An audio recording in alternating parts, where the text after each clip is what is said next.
One of our most faithful participants, and I tried to pronounce his name the right way, but I won't succeed.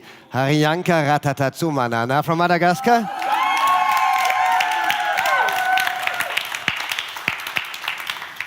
The most charming person and also supporter of the Global Innovation Gathering from Ulabi, Gabriela Agustini from Brazil.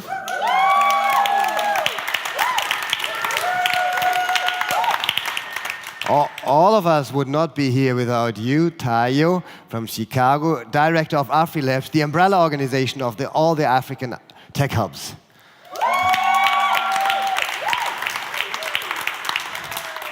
And the last panelist, Lukas from the factory in Berlin. We had the pleasure to visit your space already, and we're really happy to have you here to represent the Berlin startup scene.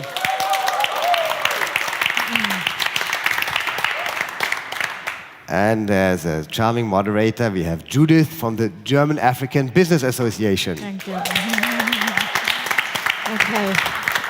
May I ask you to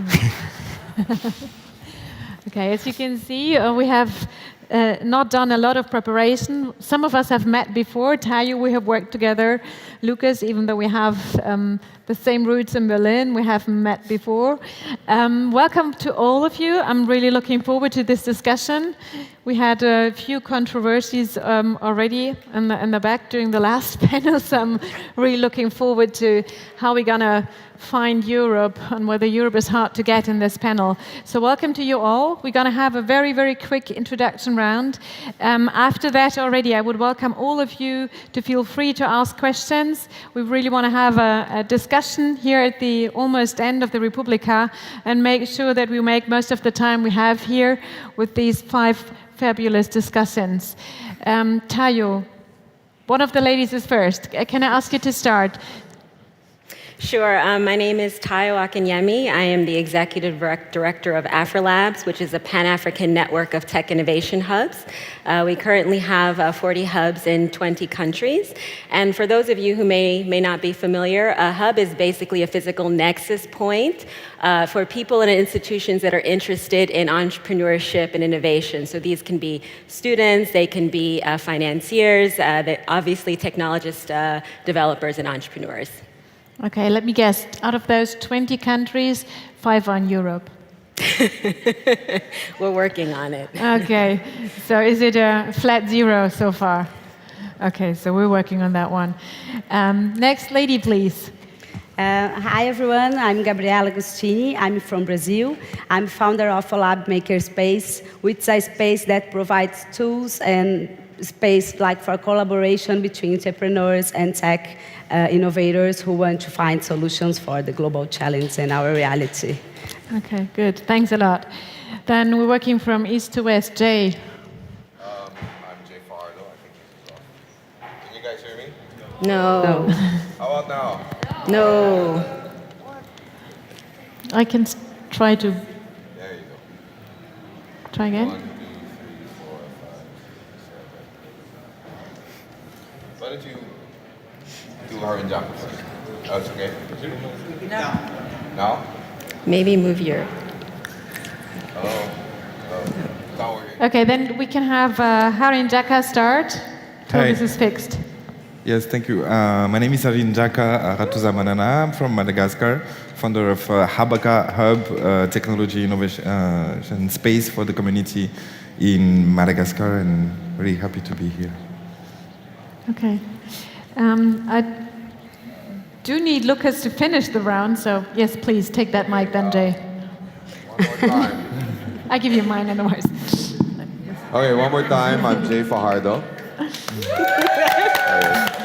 I'm from the Philippines. I'm the program director of Launch Garage, an innovation hub in Manila. And you do work a lot with Europe. No. Okay, we'll get to that in a second. The good thing is we have you here, and you're working from Berlin in Europe, Lukas. I am, yes. My name is Lukas Kampfmann, and I'm the Chief Marketing Officer at Factory Berlin. Factory is the first and the largest startup campus here in Berlin, and we run 16,000 square meters of office space for startups from any given size. So we have residents like SoundCloud, Twitter, Uber, and we really imagine ourselves as a place, as a community for those tech startups, which means we want to bring together very early stage startups and people that are just getting started with prototypes, with these larger growth stage startups like SoundCloud, Twitter, etc. We want to provide all the services that an entrepreneur could need, and we want to bring in old economy from Europe and Germany into our tech hub, and that's what we do at Factory Berlin. Okay, so let me know what is, from your point of view, the advantage for you in Berlin and your colleagues in Europe to work with other countries, and how do you choose collaboration partners? Right.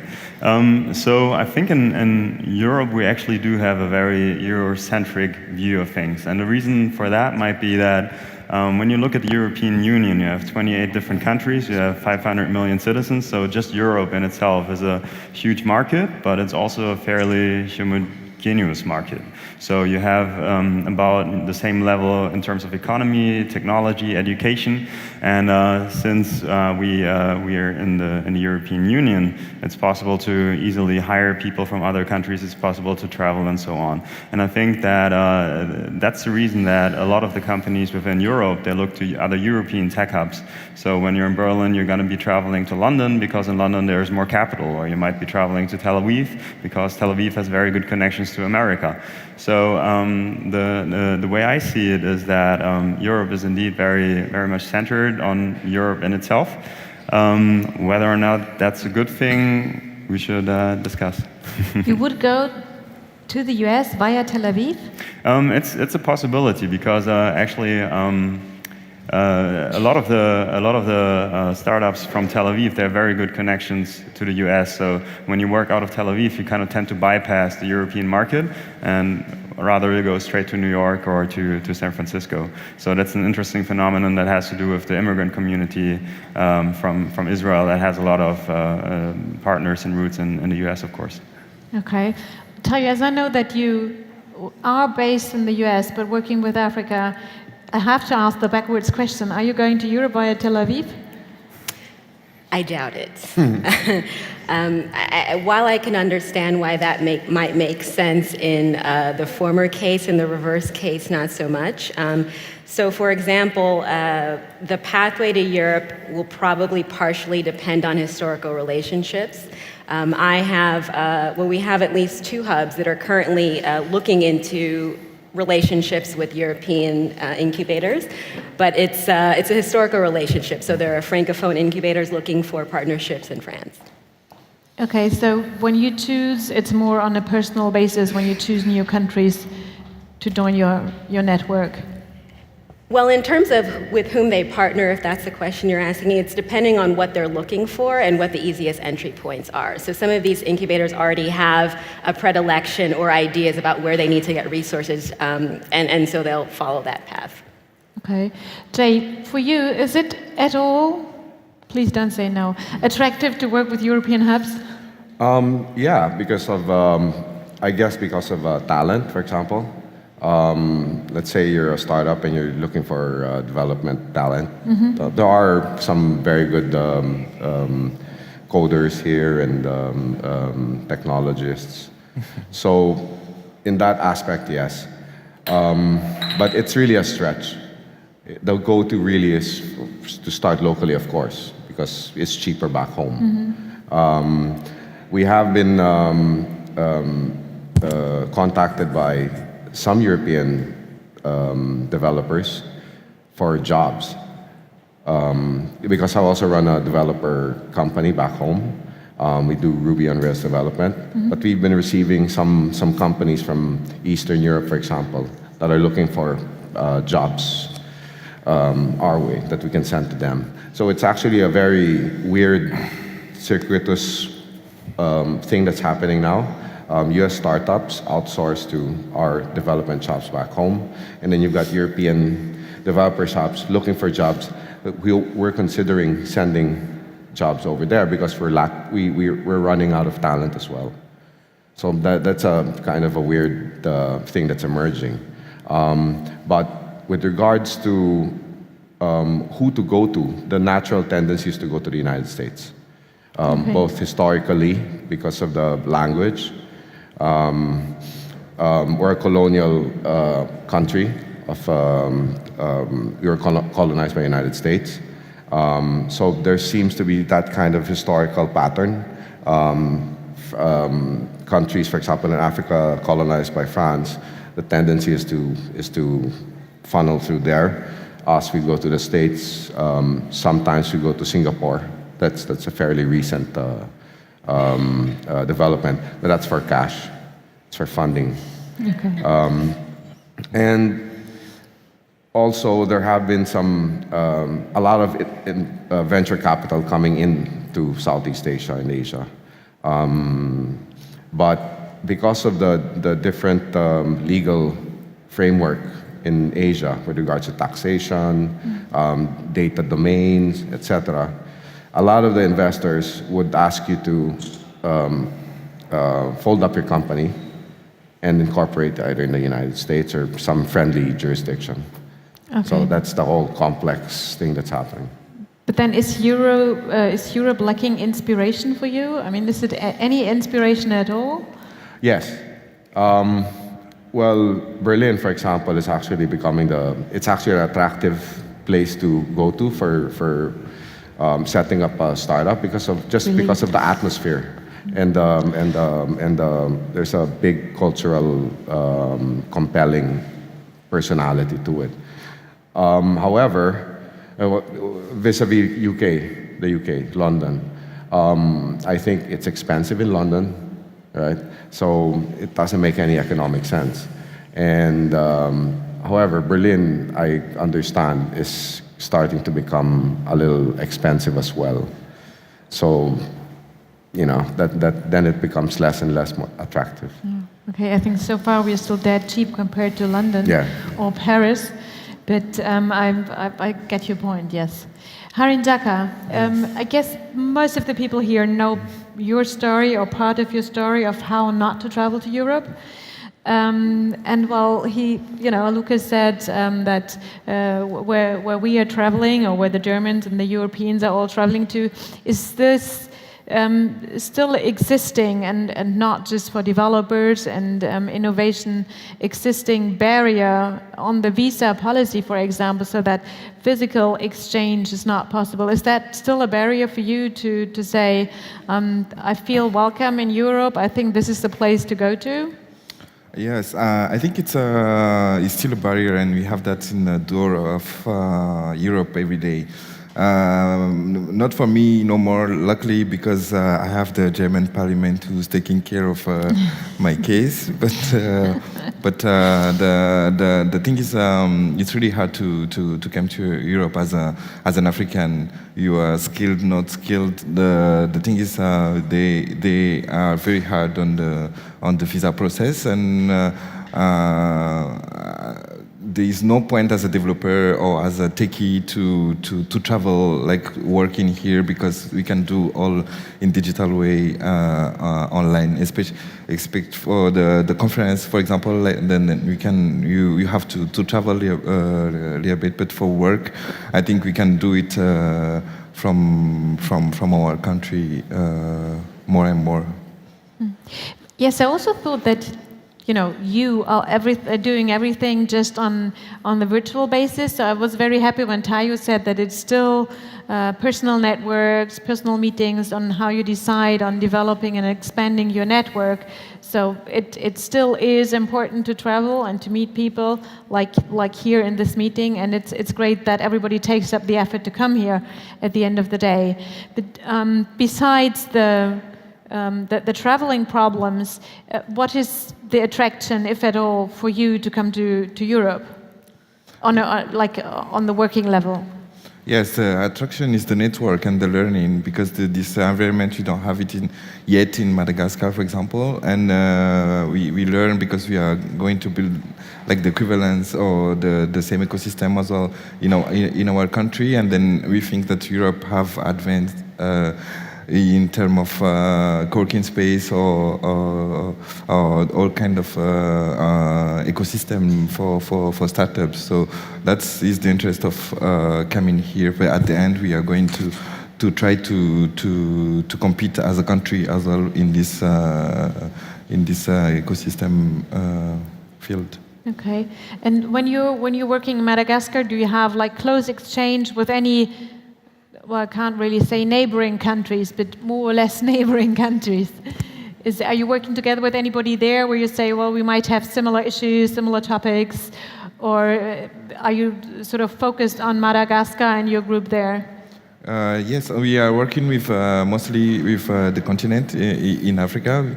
We are part of AfriLab, for example, because we are sharing the same environment. So that environment is where we are growing. So we are now thinking about the other environment, because the market in Africa is today represent a huge market for our startups. So we focus on that for now. But for the infrastructure and for the knowledge, we need inspiration from the US and from the Europe. So that's make us want to learn and to also contribute in this entire economy. Okay, great. Thank you. Gabi, you're close to the US. Is that the first place for you to go to? Yeah, in Brazil, it's like, especially when we are talking about innovation and technology, it's really US-centric and Silicon Valley model. Everyone's like talking about that. But sometimes you can find, when the other references arrive, people are really happy to see how can be different. And for example, in this Internet of Things scene and some scene close to tech and hardware, this approach that comes from Europe, that is more looking to the cities, to urban process, and putting the citizenship in the process is really welcome in Brazil mind, especially from the people who's working with digital innovation. So we have this connection, and we also have some relations in the way that we are looking to public policy and all the concerns about data and about privacy and all these issues. So we are really happy when we can find that references and we can think that we can be connected. And also there is another role in this situation about how Europe can look into the entrepreneurship and innovation ecosystem in the world. That is not like looking in a way to build another Silicon Valley, but working in a different way, much more close in the way that we are used to work nowadays, more collaborative. So Europe is leading a kind of conversation, for example, between the Global South and trying to bring new ideas and people together, and then we can try to find an ecosystem, an innovation ecosystem that's much more collaborative and diverse, and then we can try to find solutions and space from everyone from different parts of the world, and that's like connected to Europe scene, but also with space from people coming from Africa, Asia, Latin America, and all these kind of things. So your start is really true collaboration in all directions, and it's not the aim is not to be another Silicon Valley. Yeah, I think like Silicon Valley is not a model to reproduce, I hope so.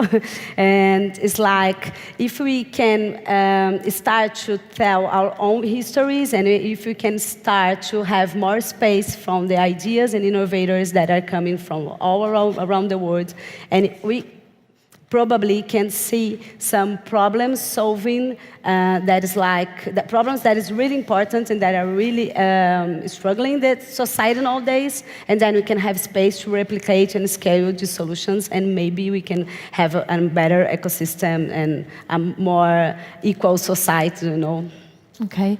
The people you work with back at home, do you take in a lot of people from abroad? I mean, like Jay was saying that they might give jobs without the people physically coming to the Philippines, I suppose. So just give out jobs to Eastern Europe. Is that something that you also do, or do the people come to Brazil to work with you? Brazil is really big, so we have problem even to talk with different areas in the country, because it's one of the biggest countries in the world with 200 million people inside, so it's quite difficult even to connect. And also, as we have a big problem with inequality, it's even difficult to connect the different peoples and ideas that we have inside the country. So our main focus, of course, is trying to work in Rio de Janeiro, which is the city that we are based in, and try to connect and integrate the different areas, because we have like a really rich people in one side and a really poor people in the other side, and a lot of things that come with this inequality. So we are at this moment really focused on our reality and try to bring something that is more integrated. This is what like we are doing at the moment. But we are also, of course, really open and want to talk and understand in the future what can you do to be more connected, and especially try to bring these histories and these innovations that it's coming from the different parts of the world, especially in the global south. Okay, but that means that Brazil is still quite busy with itself. Yeah, it's like, yes, there are a lot of quite things happening, and we have a lot of problems to solve. So, yeah. We all have that in common, Yeah, that's not the problem. Yeah, and that's good to be part of a meeting like that, because we can share ideas and think how can we collaborate and find solutions together to replicate to everyone, and then we can maybe go faster, you know. Okay, if each of you would have to choose the working point, the working place of another one in this group for a year, where would you go, Tayo? Brazil. Okay, but no decision allowed just because of weather conditions, right? No, but Gabby just made she made some really eloquent points. I mean, in as much as I am African, we've actually started talking about South-South exchange because, one, you get better solutions, arguably, when you take into account better perspectives and sort of assume that there's something new to create without replicating the Silicon Valley example. So there's a lot of exciting work-related reasons to collaborate. Personally, I've actually been to Brazil for work, and there's a lot of really exciting things happening in entrepreneurship now. There have been, I think, some regulatory challenges in terms of trying to wend your way as a startup in Brazil, but the scene itself is emerging in similar ways. I mean, it's a broad statement, similar ways to the way the African scene is emerging. So I think there are legitimate non-sun and beach-related reasons. Okay, good. But I do think it is actually a pretty good point with the weather, because a phenomenon that we here in Germany experience, in Berlin, especially in Berlin, you have awful winters that just stretch endless. And so what we've seen happening is that people started these kind of surf offices, either in Gran Canaria and Morocco and other places, where they go to work for a couple of months during the winter, and it's not just a vacation, they call it a workcation. And that's actually a point where there is some potential for collaboration, you know, because if people from Berlin start working in another hemisphere for a couple of months out of the year, then obviously, you know, that physical proximity to other people, that makes it a lot easier, because when you're just sitting in Berlin at your laptop, you know, what reason is there really to get in touch with a Brazilian entrepreneur or with the Philippines? But if you actually, you know, happen to live there for a couple of months, and you see what kind of problems are these people working on, and, you know, you tend to meet these people then because you need internet and you need to meet people, et cetera, then that may or may not be in the future really a point where, you know, the world does become a little bit smaller. Yeah, but that's a very good point, because I always thought it was the other way around. The worse the weather gets, the more you stay inside and work. I think that was the old-fashioned way, and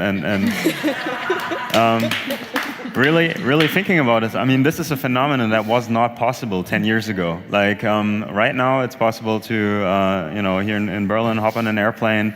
It's a 4-hour flight to Morocco, and you know, you'll have a degree difference of 20 degrees, and you know, and you'll still have fast internet, you know, and all these things. And with services like our Airbnb, the world got smaller, and that kind of thing was not possible 10 years ago. And now, when we talk to new hires, we see that this is actually a factor where they say, okay, is something like this possible? You know, so I think that with the future generations, like this kind of flexibility in terms of what location do I want to work at is going to become more and more important. Okay, make your decision. You have 4 beautiful countries to choose from. What's your choice? Oh, it's difficult, but I would also somewhere either Brazil or Philippines because I do like surfing. So, and both countries are nice for that. Okay. Do we have any business reasons on top why you would choose Brazil of the Philippines?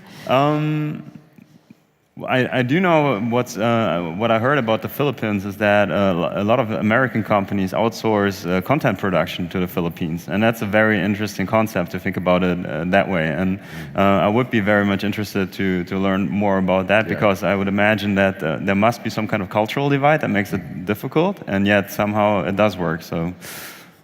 Yeah, there are a bunch of companies from San Francisco that actually have back offices in Manila. In fact, they just left their marketing office in New York. Like, for example, in Dinero.com, Jessica Ma, her back office was all moved to the Philippines. She doesn't have any ethnic roots in the Philippines, except she just decided that it's a great place to be in. LinkedIn has a huge back office in the Philippines. And TaskUs, there's a whole bunch of Silicon Valley companies that actually have big operations there. Okay. But going back to the exchange, right? Like going back to Brazil, I'd have to choose Brazil. No, but you're not allowed to stay in Manila, even if it's a good place to be. No, but it's tough to choose because not counting the wonderful weather and the cultural richness, for example, there are advantages to coming to Berlin, for example. It's all knowledge sharing that you're after, and it's all a huge part of a startup success is really the vibe it works within. I mean, if it's among peers, other startups, the success rate really rises from there. Plus access to mentors. That's very important. Okay. So, if we have to go to the States, then you have a wealth of mentors there because that's pretty much the center of tech startups right now. However, you can go now to Berlin and learn from there. It's been growing, the startup ecosystem here. A lot of people are here as well. And then you might want to take advantage of certain nuanced knowledge with regards to market, cultural, how to deal with culture, different cultures, how to design your UI based on European context, maybe. Okay. Stuff like that. So you'd be brave and do half a year not in Berlin. winter. No, you do the summer half in Berlin and the winter in Brazil. Yeah, sure. Summer, spring. Harinjaka, where would you go? I will go Brazil is full. Yeah, but no more visa for Brazil. yes, I'm going to Asia because I don't need the visa for there, and also because of this making prototypes movement of makers and hackers. I will go to Asia because it's the place where we can scale up if it is a product. So I definitely go to Asia. So, I mean, I really have the feeling that it's more Europe that might be needing the rest of the world than in your field the rest of the world needing Europe, which is very interesting because I think the Europeans still think that they're so innovative and technology is all done and thought about in Europe and Germany especially. So this is a really interesting insight, I suppose. What do you think? What would Europe have to do to be more outgoing, to get more engaged in the scenery, in the community, except for gatherings like this? I think they should be more present. For example, but mostly of the big startups, universities, incubators, and all of the famous programs from the US, they have office people, or at least they are traveling to Brazil. And that is not that common from Europe. It's like we're not receiving that much people from projects from Europe countries. And when we are receiving that, the people are really open to come. So it's like, I think it's give more content, give more the reference, be more in the media, and like travel more around the country and try to see how great it is and how the things are working here. Okay. Taya, you already know two worlds. I mean, you know the US and you know, of course, quite a lot about Africa. What would you say from this double viewpoint? What does Europe need to do? Honestly, I would say do the math. I mean, the center of gravity economically, financially, politically, to a certain extent, is shifting. It's been shifting. We've all heard the statistics about GDP growth in Africa and in Asia. So it's really about seizing opportunity. I mean, the GDP growth, I mean, Europe is a continent, so I hate to make generalizations, but GDP growth, the age of the population suggests that there's a need to look elsewhere for profit, for opportunities for innovation. So, you know, if you're not able to ride your own innovation curve, then I suggest you get on someone else's. Mm-hmm. Right on.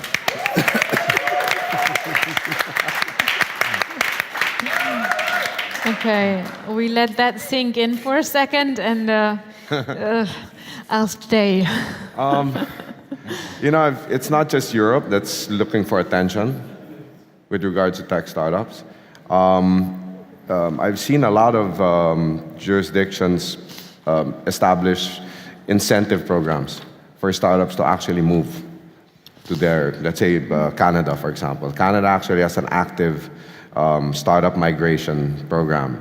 They actually go to Asia and they search out some startups that they like and they try to convince them to set up in Canada.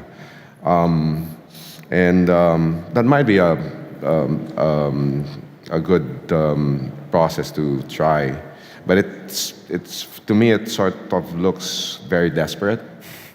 Like, why would you want to move to Canada? I mean, it's really cold there. It's colder than the winter here in Berlin, I guess. Beautiful nature with no internet? And no people to... It's a huge country, no people. But yeah, they're actually going to those lengths to try to attract complete companies to transplant themselves. But I can't really believe that tax incentives, for example, are the right means to attract anybody in this room. Who? Which? Anybody in this room. Tax incentives? I don't know. Well, it's not just tax. Maybe it's even how do you call this?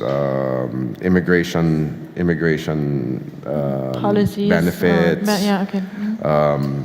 Educational benefits. You know, so they enjoy, maybe from a developing country, you enjoy the benefits of being a citizen of Canada. That might actually be the compelling reason to go, because you've got free health care, you know, very, very good health care, you know, those things. Yeah. Talking about that, you could come to Berlin again. We have good health care. I know, yeah. Okay. But that does seem to show that maybe the relationship between countries and tech hubs is more one of competition than of collaboration. Because I think every single tech hub needs critical mass. This is something that we in Berlin believe in totally, that we need a certain number of entrepreneurs in the city, a certain number of developers, designers, a certain number of capital. And only if that critical mass has been reached, then true innovation can happen and big companies can happen.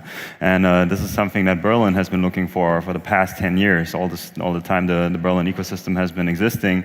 All the while, all the companies here had to do the trek over to London to look for capital, and many times then the companies just stayed in London, because if that's where the money is, then why not move there altogether? And I think in that sense, that might be an explanation why many of the tech hubs in the world are more focused inwards. And you know, if they collaborate with other tech hubs, then it might be more because they want to get the talent and they want to attract the talent.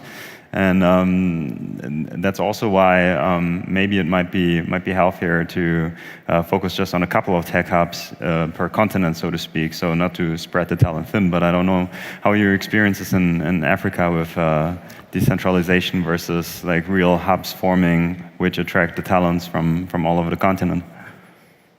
Maybe you should answer that. I would say, and I'll answer this from the hub level as opposed to the city level.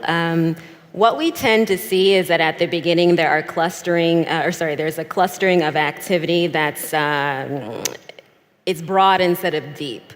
So many of the members in the network serve a variety of functions. They're co-working, they're incubating, they're accelerating, they're serving coffee, they're doing training. But as you see more hubs emerge in a particular city, then you start to see differentiation partially driven by competition. So Hub 1 sort of figures out, okay, well, if I focus on community building and pre-incubation, I have a role, and I'm incentivized to play that role in a certain way, and then I pass on to the incubators, the accelerators, what have you. So I think there's definitely a need for hubs to find a specialization of some type. So London, for example, I think, I could be wrong, is known for fintech. There's a very good reason why it's known for fintech.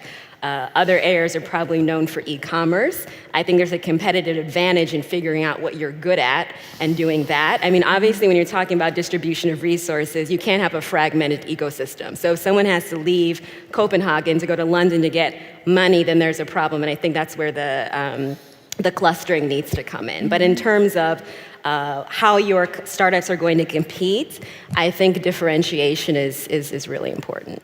Or competitive advantage identification is really important. But you just make me very happy because besides Berlin, we now have London and Copenhagen in the game. So because we also had the question on the list given by the Republica, like what European hubs are visible at all. And so far we basically had Berlin in it, maybe out of politeness, because that's where we are, and then London in for the money, but then Copenhagen is coming up. So what other points, what other cities also for clustering might be visible in Europe? Is there any other place, maybe also in Eastern Europe, if they say they start applying for jobs, for contracts, what are the other places? Well, Eastern Europe is known for a lot of innovation, actually. Startup innovation, Skype, because they're pretty good programmers in not just Estonia, but Eastern Europe, for example. But I'd like to revisit what Tai was saying. I think the answer could be the verticals. One city specializing in fintech, another in health tech, because that's in the States. Fintech is in the East Coast, New York. Health tech is in Boston, and then so on and so forth. It seems to me that it's futile for Europe, for example, to try to look for outsiders to come in, because there's so much competition. Even the United States has its own problems trying to attract to different states. So it might be a good approach to stick to Europe, for example, and let it play out. Maybe hopefully establish some vertical strength in particular hubs around Europe, like fintech, and then just wait for people to pass through or decide to come through, depending on the advantages that emerge as they develop these hubs.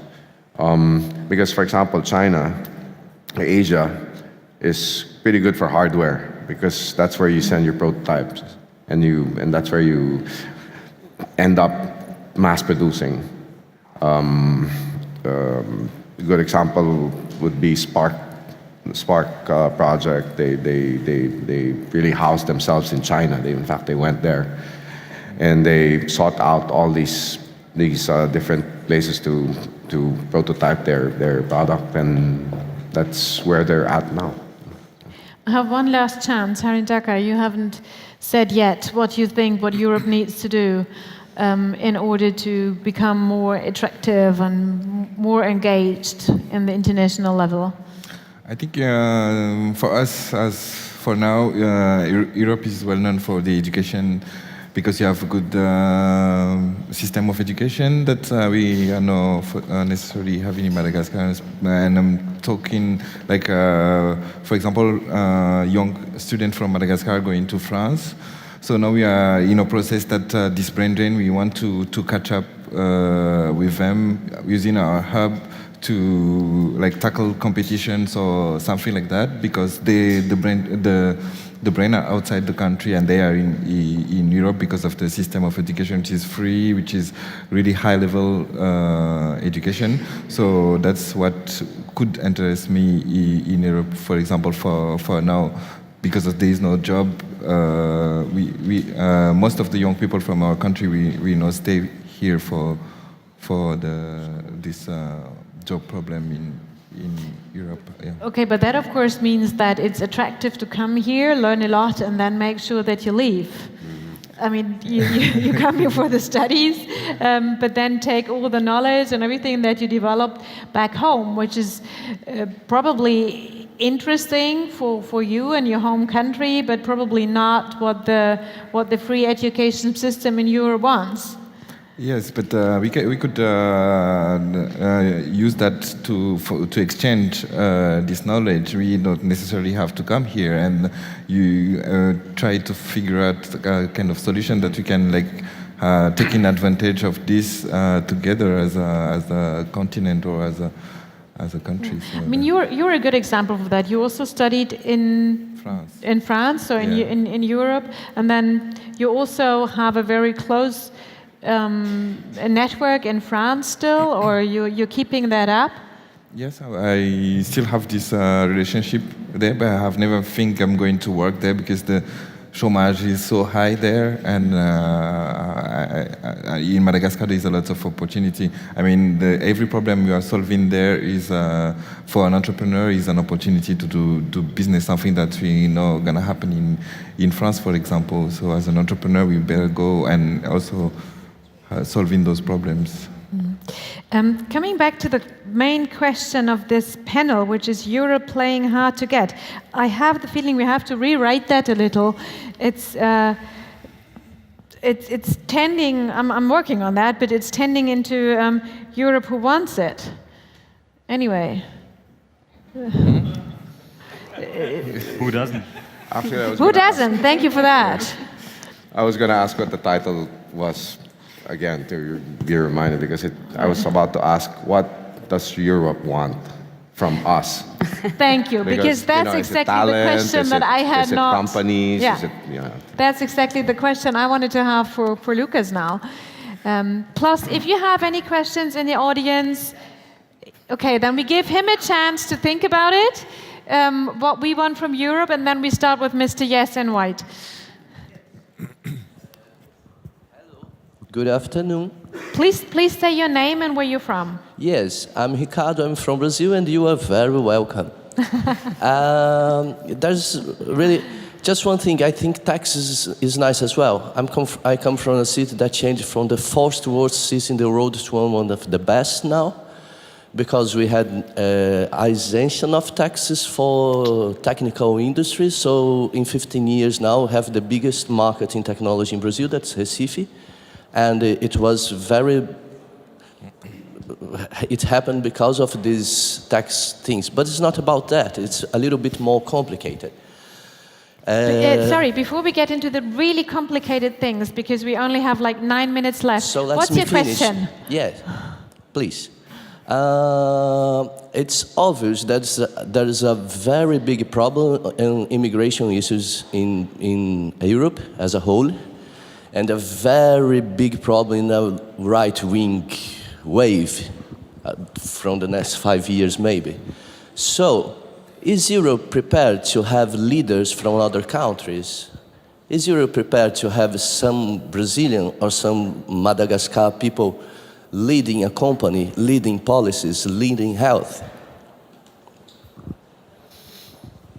I collect the second question. Hi, thanks a lot to everybody. My question is to Lukas. Sorry, who are you? Oh, my name is Jan. I work for CTIC Dakar, Technology Business Thank you. Incubator in Senegal.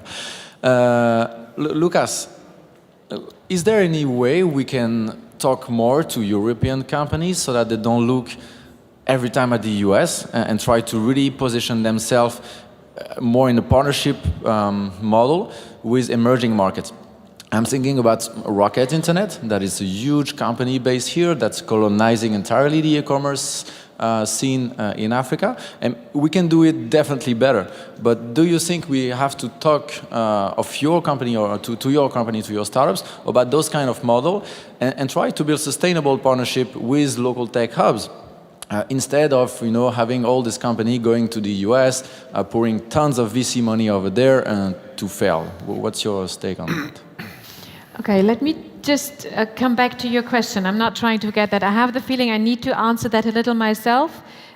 If you say,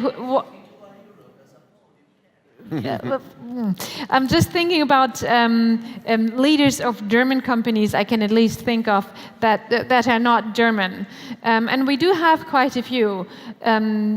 Most of them, I'm not going to say, of course, most of them are Europeans from other European countries, but we have, for example, from DHL, one of the biggest logistics and freight groups, the CEO here is from Senegal.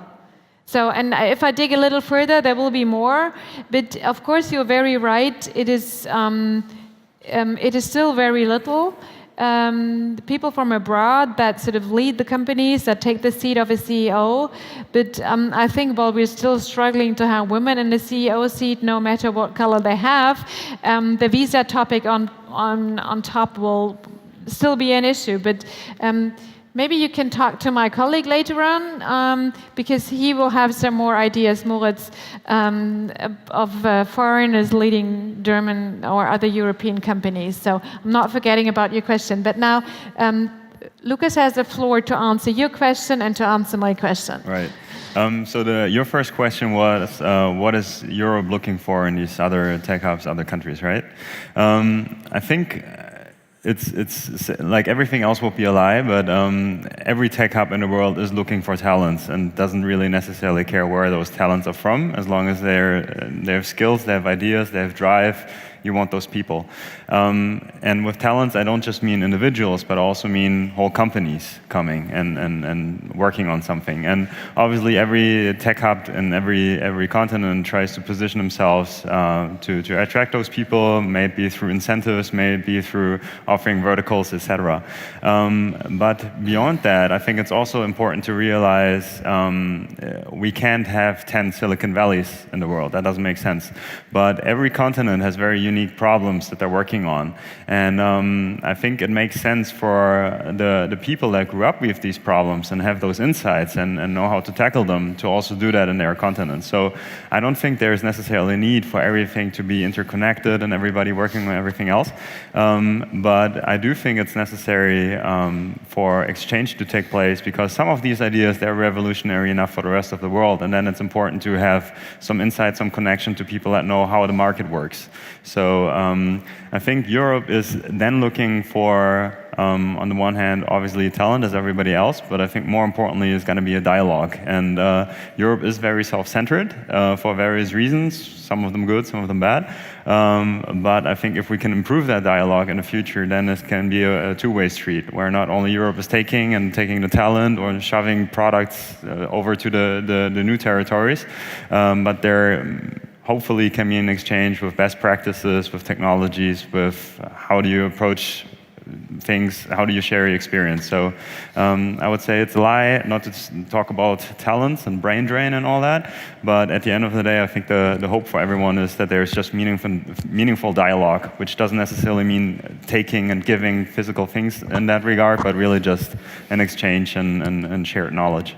Okay, before we get to a last round where I would like each of you to find a new title for the session, we need to answer the last question. Can you quickly summarize that in just one sentence, your question Yeah, again? one sentence would be very welcome.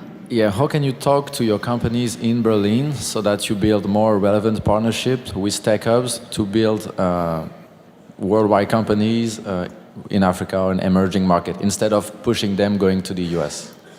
So how can you incentivize European companies to go into other countries other than the US? Well, I think that's one of the particular things about Europe is that we have here 28 nations in the EU and a certain number of languages, right? So as a European entrepreneur, very early on, you're forced to think about internationalization because your home market will only be like, I don't know, on average 50 million people. So you have to think about translating your services, your marketing, etc., and enter different markets. And once you've tackled, let's say, Spain and Portugal, then why not then go to Latin America? I think that the focus on the US for European companies still has a lot to do with the availability of capital in the US, which is just still completely unmatched here in Europe. But I do hope that Europe will have more confidence in the future to think about other territories first and be more self-confident. Because here in Europe, we still think unless you made it in America, you haven't really made it at all. And that's probably not a very healthy attitude. So I think it's just going to take some time. It's going to take further development of the ecosystems here and further big companies, further exits. And then I think European tech companies will have the confidence not to believe that they're inferior to American companies if they don't have a presence there, but rather maybe bypass America and look for other interesting companies first. And actually a good example of that is the enemy of all entrepreneurs, so to speak, Rocket Internet, because what they do is they go to all kinds of countries, but not the US, and they're extremely successful with that. So this is a rather anti-intuitive example of a German company or a European company with the confidence, so to speak. Okay, thanks a lot. I invite you to take a drink outside together to have more examples and the rest of the discussion. What's the new title of our session?